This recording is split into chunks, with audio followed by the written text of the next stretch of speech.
Assalamualaikum warahmatullahi wabarakatuh. Saya Arifatul Rahmah dengan NIM 40322018 dari program studi pendidikan matematika semester 5. Saya membuat video ini untuk memenuhi tugas UAS Statistika Komputasi yang diampu oleh Ibu Sofri Rizka Amalia MPD. Soal yang pertama, pembelajaran mata kuliah Statistika Komputasi menerapkan model PBL berbantuan YouTube. Penelitian menghasilkan data yang normal dan homogen sebagai berikut. Itu ada tabel, ada self-regular learning, aktivitas model PBL, YouTube, dan komunikasi matematis post. Kemudian, soal yang pertama, apakah data tersebut normal dan homogen? Kemudian yang kedua, apakah terdapat pengaruh hubungan antara self-regulate learning terhadap kemampuan komunikasi matematika? Dan apakah terdapat pengaruh antara self-regulate learning dan aktivitas model PBL, YouTube terhadap kemampuan komunikasi matematika? Langsung saja masuk ke aplikasi SPSS. Di sana terdapat dua view. Dalam SPSS, yang pertama ada data view, yakni digunakan untuk memasukkan data yang akan dianalisis, dan variable view digunakan untuk memberi nama variabel dan pemberian tipe data. Di sini kita masukkan 3 variabel yang tadi ada di dalam tabel, kita masukkan ke dalam variable view. Kemudian untuk data view-nya kita masukkan data-data yang ada di dalam tabel. Kemudian apabila data dan variabelnya sudah dimasukkan, kita bisa klik Analyze, kemudian Descriptive Statistic, dan klik Explore. Maka akan muncul sebagai berikut.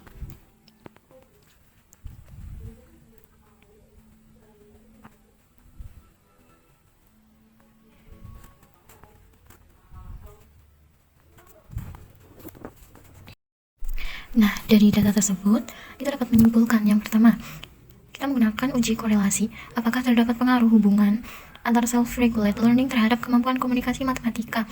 Nah, di situ sudah diketahui.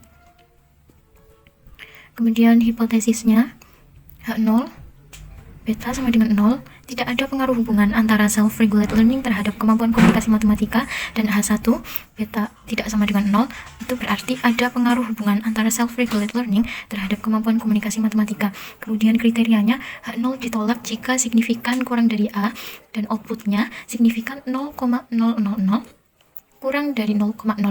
Jadi H0 ditolak. Kesimpulannya, H0 ditolak artinya ada pengaruh hubungan antara self-regulate learning terhadap kemampuan komunikasi matematika. Kemudian yang kedua, kita menggunakan uji regresi berganda.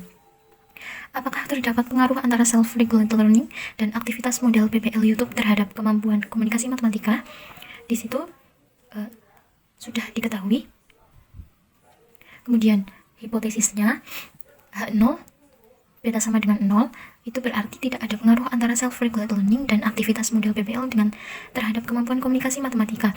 Dan H1 itu beta tidak sama dengan 0, maka ada pengaruh antara self-regulate learning dan aktivitas model PBL terhadap kemampuan komunikasi matematika. Kemudian kriterianya, H0 ditolak jika signifikannya kurang dari A. Outputnya signifikan 0,000 kurang dari 0,05. Jadi H0-nya ditolak. Kesimpulannya, H0 ditolak artinya ada pengaruh antara self-regulate learning dan aktivitas model PBL terhadap kemampuan komunikasi matematika.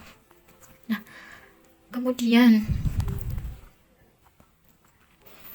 analisis, di sini terdapat analisis mean dari self-regulate learning adalah 86 dengan deviasi standar sebesar 7,616 dan jumlah data yang tersebar atau N-nya itu sebesar 16. Kemudian mean dari komunikasi matematis adalah 79 dengan deviasi standar sebesar 9,011 dan jumlah data yang tersebar atau N itu sebesar 16. Kemudian mean dari aktivitas model PBL YouTube adalah 76,88 dengan deviasi standar sebesar 8,702 dan jumlah data yang tersebar atau N sebesar 16. Kemudian di situ terdapat analisis nilai korelasi menunjukkan angka sebesar 0,981 antara komunikasi dengan self-regulate learning. Hal ini menunjukkan bahwa hubungan antara komunikasi matematis dengan self-regulate learning adalah kuat. Dan nilai korelasi menunjukkan angka sebesar 0,982. Bisa dilihat pada tabel correlation yang tertera antara komunikasi dengan aktivitas model PBL. Hal ini menunjukkan bahwa hubungan antara komunikasi matematis dengan aktivitas model PBL adalah kuat. Kemudian, koefisien. Analisisnya, untuk penyusunan persamaan garis regresi dari data di atas dapat menggunakan nilai-nilai dari kolom B, yaitu kolom unstandardized coefficients. Dari kolom B ini didapat konstan, minus 11,554. Sedangkan untuk nilai koefisien variabel komunikasi matematis 0,579 dan koefisien variabel aktivitas model PBL YouTube itu 0,530. Nah, kemudian analisis kolom R menunjukkan angka koefisien korelasi yaitu sebesar 0,991. Hal ini menunjukkan bahwa hubungan antara variabel sangat kuat.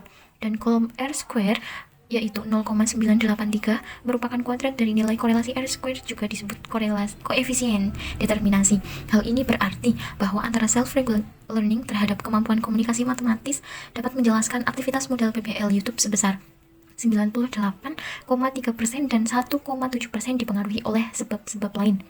Kemudian di situ terdapat kolom STD, error of estimate sebesar 1,269, menunjukkan bahwa nilai rata-rata dari seluruh data yang menyimpang dari garis regresi. Hal ini menandakan bahwa model regresi ini baik digunakan karena standar deviasi yaitu 1,269 lebih kecil dibandingkan dengan standar deviasi komunikasi matematis yaitu 9,011. Nah, itu tadi penjelasan untuk soal yang pertama. Kita lanjut ke soal yang berikutnya. Di Desa Sidakarya telah dilakukan kampanye tentang makanan bergizi. Untuk meneliti apakah kampanye tersebut mempunyai efek positif, dilakukan pengamatan terhadap 18 keluarga secara acak. Ujilah pada taraf nyata 5%. Penilaian sebelum dan sesudah kampanye memberikan informasi sebagai berikut. Di situ terdapat ada tabel yang berisi jumlah keluarga, kemudian nilai sebelum dan nilai sesudah. Nah, apakah kampanye tersebut mempunyai efek positif? Kemudian kita langsung masuk ke SPSS-nya.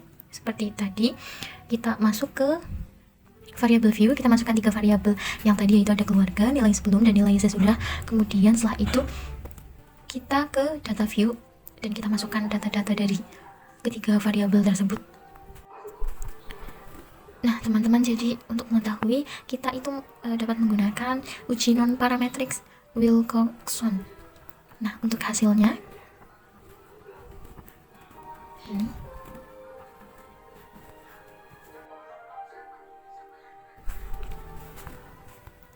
Nah, dari hasil yang sudah kita cari, kita akan di sini kita simpulkan yang A itu nilai sesudah kurang dari nilai sebelum, kemudian nilai sesudah lebih dari nilai sebelum, dan yang C nilai sesudah itu sama dengan nilai sebelum. Nah, untuk hipotesisnya H0 sama dengan kampanye tersebut tidak mempunyai efek positif. Sedangkan H1-nya, kampanye tersebut mempunyai efek positif. Kemudian, dengan membandingkan statistika hitung dengan statistik tabel, jika statistik hitung itu kurang dari statistik tabel, maka H0-nya ditolak. Nah, kebalikannya, jika statistik hitung lebih dari statistik tabel, maka H0 diterima. Statistik hitung, yang pertama itu ada statistik hitung. Menghitung statistik uji dari Wilcoxon, dari output yang tadi terlihat bahwa ada dari 18 data, ada 2 data mempunyai beda-beda negatif dan ada 13 serta 3 data tidak ada yang sama. Dalam uji Wilcoxon yang dipakai adalah jumlah beda-beda yang paling kecil, karena itu dalam kasus ini diambil beda-beda negatif yaitu 11. Dari angka ini dipakai uji Wilcoxon atau T-nya adalah 11. Kemudian statistik tabelnya dengan melihat tabel Wilcoxon untuk N atau jumlah data itu berjumlah 18, uji satu sisi dan tingkat signifikannya atau alfa itu sama dengan 5% dan diperoleh nilai tabel 47. Statistika hitung uji Wilcoxon sama dengan 11 dan statistika tabel Wilcoxon itu sama dengan 47. Karena statistik hitung kurang dari statistik tabel, maka H0-nya ditolak. Nah, dasar pengambilan keputusan berdasarkan probabilitas. Jika probabilitas lebih dari 0,05, maka H0 diterima. Namun jika probabilitas kurang dari 0,05, maka H0-nya ditolak. Jadi terlihat bahwa pada kolom signifikan to tilde untuk diuji dua sisi adalah 0,004. Karena kasus adalah uji satu sisi, maka probabilitas menjadi 0,004 per 2 sama dengan 0,002. Di sini didapat probabilitas di bawah 0,05, maka H0-nya ditolak. Atau signifikan sama dengan 0,004 kurang dari 0,05 atau 0,4% kurang dari 5%. Atau kampanye tersebut memang mempunyai efek yang nyata terhadap 18 keluarga.